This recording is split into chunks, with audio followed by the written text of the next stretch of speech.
Welcome to another episode of You Know Ball, baby. Brought to you by the Run the Play Network. I still got to get used to saying that.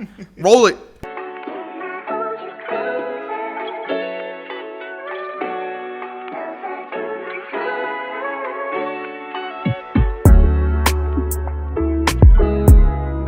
I'm Anthony.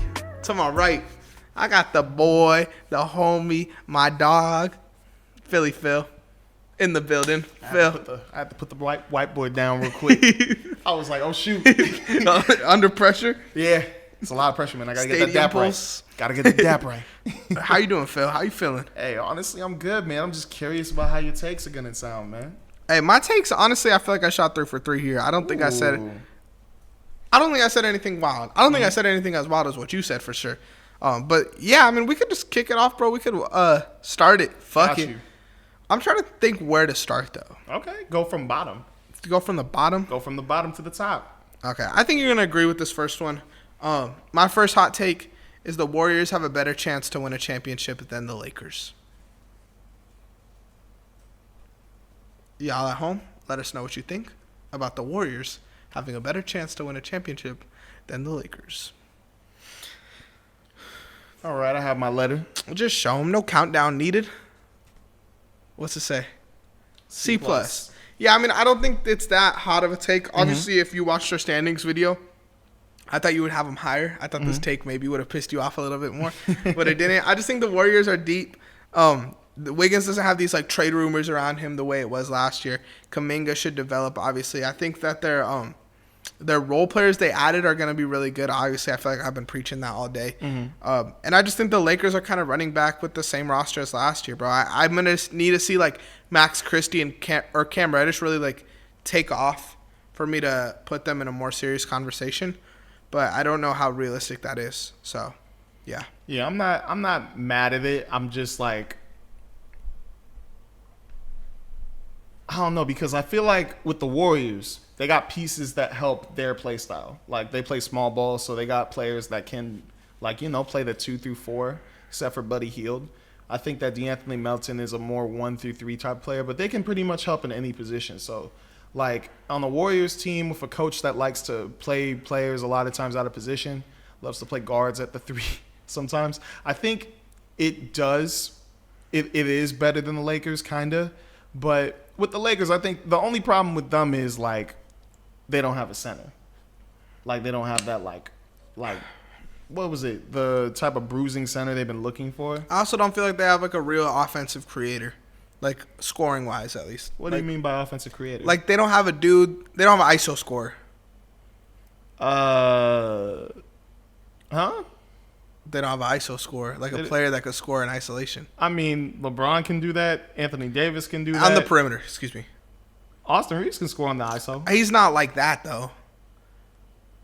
I think he's not like crazy. I think every team, like the reason the Bucks won a championship in 2021 was because Giannis takes you to the end of the game. Chris Middleton closes it out. I think they need a dude like that where it's like you need a dude on the perimeter that could be a bucket to win a championship, and they have that in Curry. The Warriors do. So what if D'Lo can do that this year? If D'Lo could do that, then I would take them more seriously. Okay. But it's kind of too late for me to feel like D'Lo could pop off like that. This ain't Brooklyn anymore. I love D'Lo though, bro. I really hope D'Lo goes out there and balls. But when I look at D'Lo now, I look at him more as a playmaker, not really as a ISO scorer. He could do it. Obviously, you see his random 40, 50-point games, but I don't look at him and I'm like, this is what D'Lo is. Got you.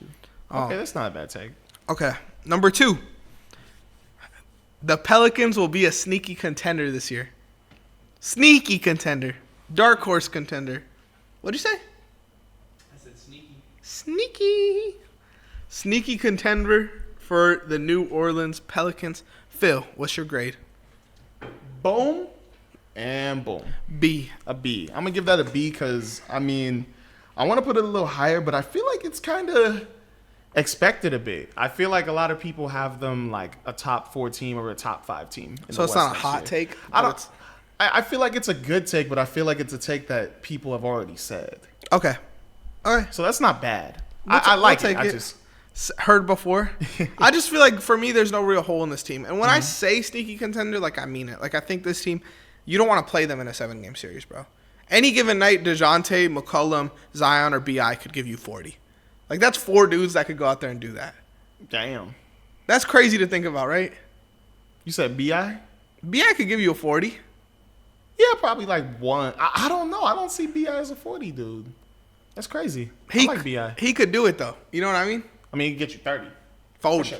He's not going to average 30, 40, but he Yeah. could get you a 40. A 40 bomb. But, yeah, I mean, that's kind of just how I feel about it. I just think you have a lot of dudes. And then also you have a good defense. You have Herbert Jones. You have DeJounte Murray. Mm-hmm. I believe in Yves Messi, bro. I think Yves Messi is going to have a great year for them, especially as a roller. Man, I need to see it, man, because I liked him over at, what school did he play at again? Baylor. I liked him Baylor at Baylor. Bear. Yeah, I liked him too. That's Deucer's favorite team. Knicks fan Deucer. Okay. All right, my last take. Let's hear it. Blowing through these. This one I feel like is a little topical. The Timberwolves will be better than the Knicks after the Cat trade. Okay. You had the Timberwolves as your 2 seed. You had the Knicks as your 1 seed. One of them plays in the East. One of them plays in the West. Yeah, that's the big difference. How you feel, Phil? Man. Phil, how you feel, Phil?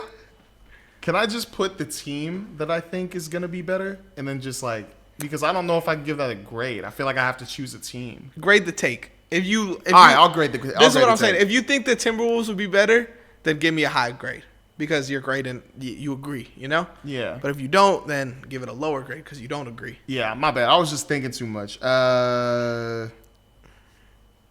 What you think? What you think at home? You casuals. Oof. You Jalen Brunson stands. You. Why is everyone hating on Cat? Come on, I know that's how y'all sound. Julius Randle's that guy. Let's not disrespect Julius Randle. Mikal Bridges is over. OG Anunoby overrated. Show me what you got. All right. What you got? I got an A. Let's go. I got an A on that because low key, I like that take. I like that. That's a hot take. That's a really good one. But I think it helps because also the Timberwolves are playing in the West.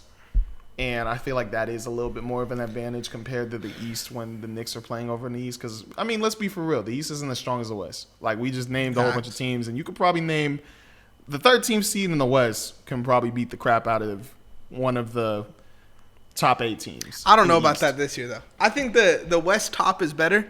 The East is just as deep, though, bro. I mean, like, you had, like, Cleveland 8, you know? Like, you're telling me the Jazz could whoop on Cleveland? Well, I mean, I didn't have them at the 12th seed.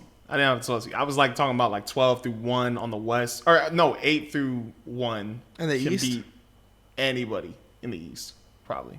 That's true, but I think that goes vice versa. That's true. Well, all right. Let me try to remake this. Okay, so from 9 to 15 in the East, I don't feel like they can touch 9 to 15 in the West. Who's 9 to 15 in the bro, I don't know. I think that's what I'm saying. I think the 9 it's a lot more balanced. Like Atlanta, Pistons, Hornets. I think those teams will all be not legit next year, but they can make noise. Indiana cuz they're bums realistically.